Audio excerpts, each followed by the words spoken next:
যুদ্ধ বিমান বিধ্বস্ত হওয়ার ঘটনায় ক্ষতিগ্রস্ত পরিবারের সদস্যদের ৮ দাবি সম্বলিত স্মারকলিপি মাইলস্টোন স্কুল অ্যান্ড কলেজ কর্তৃপক্ষ নেয়নি বলে অভিযোগ করেছেন নিহতদের পরিবারের সদস্যরা। দিয়াবাড়ির ক্যাম্পাসে দুপুর 12:15 থেকে 1:00 পর্যন্ত অপেক্ষা করেও তারা স্মারকলিপি দিতে পারেননি। দুপুর 1:30টার দিকে স্কুলের একাডেমিক ভবনের সামনে সাংবাদিকদের ব্রিফিং করে ক্ষতিগ্রস্ত পরিবারের সদস্যদের পক্ষে এই অভিযোগ করেন তৃতীয় শ্রেণীর নিহত শিক্ষার্থী ফাতেমার মামা লিওন মীর। এই সময় কর্তৃপক্ষের সঙ্গে নিহতদের পরিবারের সদস্যদের বাকবিতণ্ডা হয়।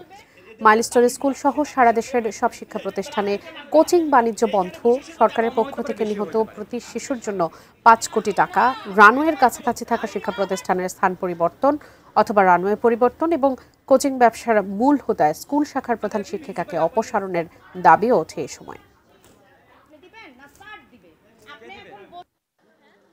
আমার বাচ্চারা কেন মারা গেছে জানেন ভাই? উন্ডা জোর করে ইনিয়ে বিনিয়ে বিভিন্ন রকমের প্রশ্ন করে। আপা, আপনার বাচ্চা পিছিয়ে যাচ্ছে, কোচিংয়ে দিচ্ছেন না কেন? আপনার বাচ্চা দুর্বল, কোচিংয়ে দেন না কেন? কোচিংয়ে দিলে ভালো করবে। তারা এখন পর্যন্ত আমাদের কোনো জবাব দেয়নি।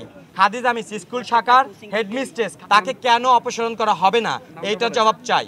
এখন আমার প্রশ্ন সবার কাছে, ওই টিচারকে নিয়ে আসেন, আমি তারে কোটি টাকা না তার চাইতেও বেশি টাকা দিব, বিনিময়ে আমার ময়না পাখিটারে ফিরিয়ে দিতে হবে। সবাই মিলে দিব। কত লাগবে? আমি কিছু চাই না, আমি সবার বিচার চাই।